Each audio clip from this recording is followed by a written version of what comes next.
Ok. Nó buffet đó. Nó buffet. Phải lo. Đấy con nó buffet có khẩn buffet chưa? Buffet phải cái tên早一點落呀。有些人咯，就晒幾兩米咯，嘛扣嚟嘛。按到就大啊。那做啲嘢啲，幫你喺度晒嘅都做，到見到看那句啊。哦，都老是。我見見到先啊。我見到，有人那大件架子啊，這。見到啊，在談嘅。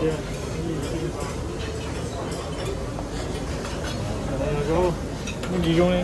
肉板嘛，要不大哥谁呢？有 menu 啊。對。menu 不浪了。對。公家魚是不浪。有了公家魚。公家魚撈的。lại từ đào tạt tà giá trị đầu nó chỉ một cha đấy, cái là sao chỉ khởi luôn, cái chỉ đầu một cha đấy, mà chỉ đầu, nó còn cái gì cho nó, cái khởi luôn ha, cho nó cái ý giả cái trâu ha, nhưng chỉ đầu một cha đấy. Vậy做就做些啊，ญี่ปุ่นใช่用啊啦，เรียนยงใช่น้อยจีเขาจีเราจีหมูซะซะ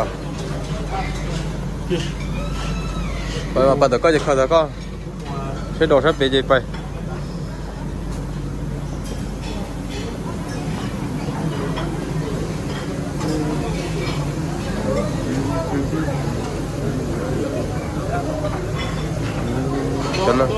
这里做啊，晒做啊，做，哎嘞，这哪去的？好色的，听到吗？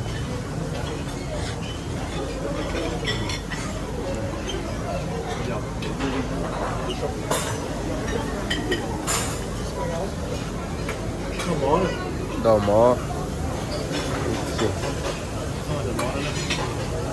毛鸡啊。是下位的，这不是。上面。那就是一几毛干。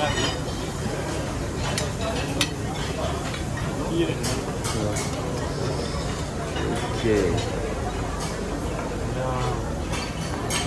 cho cái gì? Gì kia? Chuyện chỉ cái rồi, sao đấy chứ? Cá ở được rồi.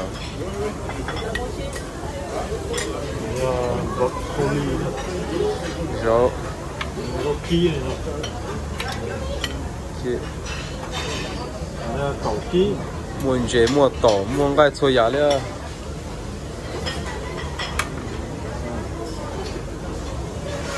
Đây là tỏi á. Người ta cũng bỏ cho một thái như thái. Đây, cho một thái thôi.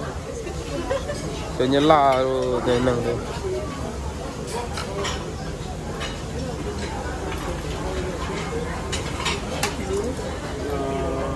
Cái gì rồi con?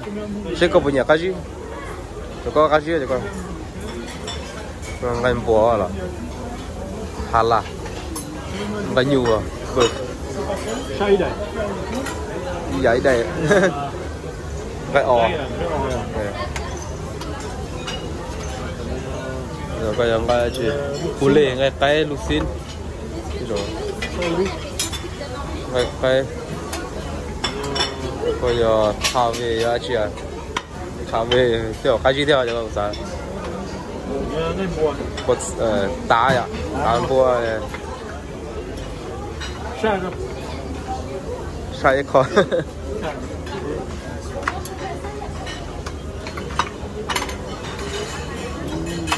Cá đi tiêu rồi, nó bỏ nó. Đá bùa đó.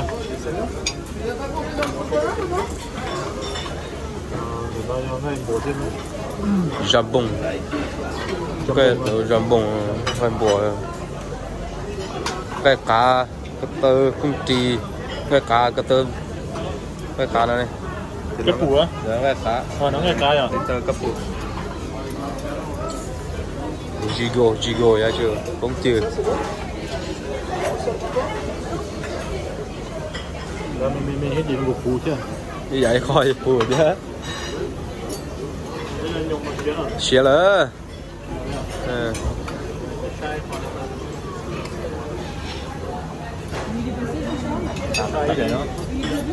Như vậy đại về phụ. Rồi có Gigo là chứ. Rồi cái chiều. Bao thế.